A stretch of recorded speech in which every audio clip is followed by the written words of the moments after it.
या पुढचं उदाहरण घ्या.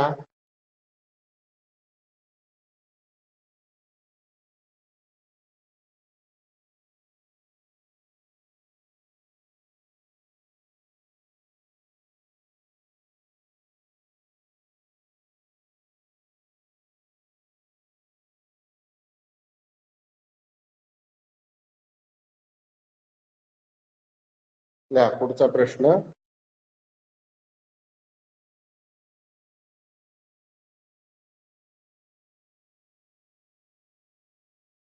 चार 4.1 सेमी त्रिज्या घेऊन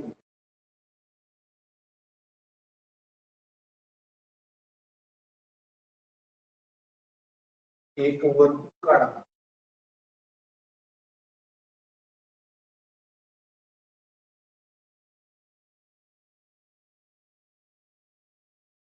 वर्तुळ केंद्रापासून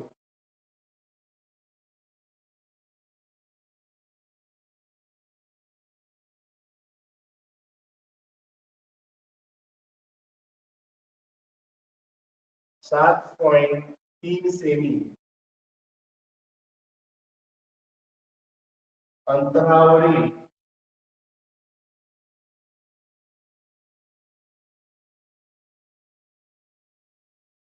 बिंदूतून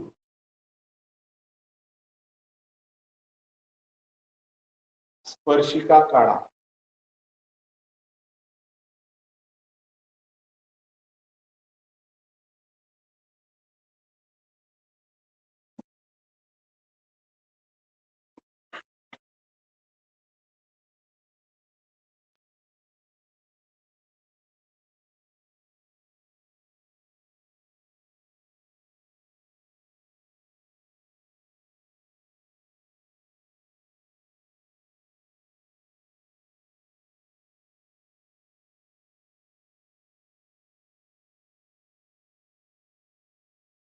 सांगितलं त्या मापाचं काय करायचंय, वर्तुळ काढायचंय. त्रिज्या 4.1 सेंटीमीटर घ्या.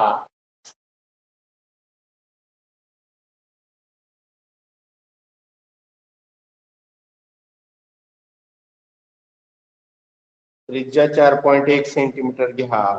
आता केंद्रबिंदूचं नाव दिलेलं आहे, तर आपण स्वतः काय करायचं, ती बिंदू केंद्रबिंदू घ्या. 4.1 सेमी त्रिज्या असलेलं वर्तुळ काढा. 4.1 असलेलं वर्तुळ.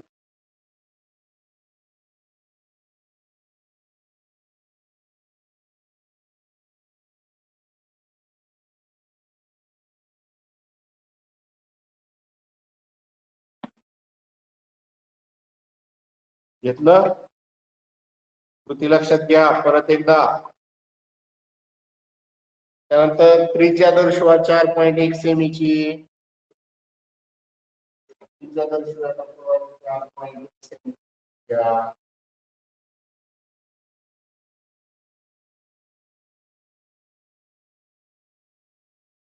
नंतर केंद्रापासून 7.3 सेंटीमीटर अंतर घ्यायचे. पट्टीच्या सहाय्याने 7.3 सेंटीमीटर अंतर घ्या. पट्टीच्या सहाय्याने 7.3 सेंटीमीटर अंतर क्यू नाव द्या पॉईंटला. 7.3 सेंटीमीटर.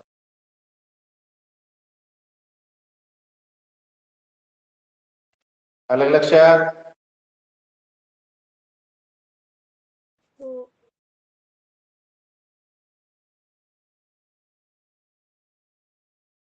इथं काय करायचंय पहा.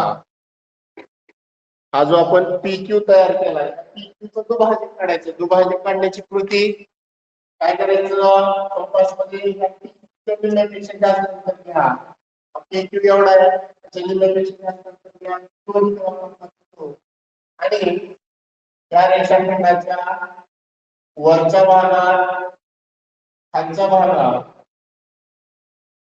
P वरून त्याचप्रमाणे वरच्या भागात आणि खालच्या भागात Q वरून काय करायचे आहे, कंस काढून घ्यायचे आहेत छेदणारे आणि पट्टीच्या साह्याने काय करायचे आहे, ते छेदनबिंदू जोडून काय करायचे आहे, जोडून घ्यायचे आहे. कृती लक्षात आली का बघा आता. हा छेदनबिंदू आहे, त्याचं नाव द्यायचं, काही नाव द्या. नाव जेव्हा दिलेलं नसतं तेव्हा काय करायचं, तुम्ही स्वतः मनानं काय करायचं, ते नाव घ्यायचं आहे. 7.3 घेतलं.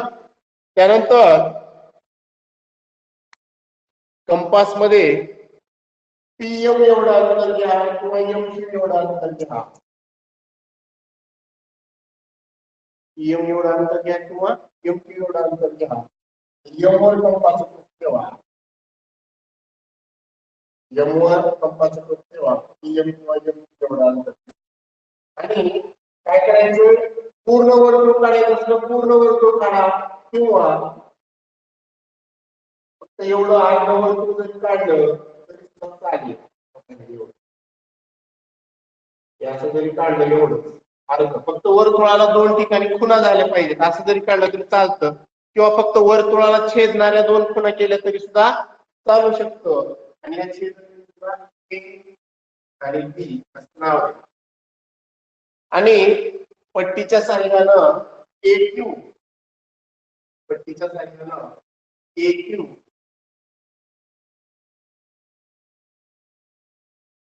आणि BQ काय करायचं, जोडून AQ आणि BQ काय करायचं, जोडून. आले की लक्षात आता तरी.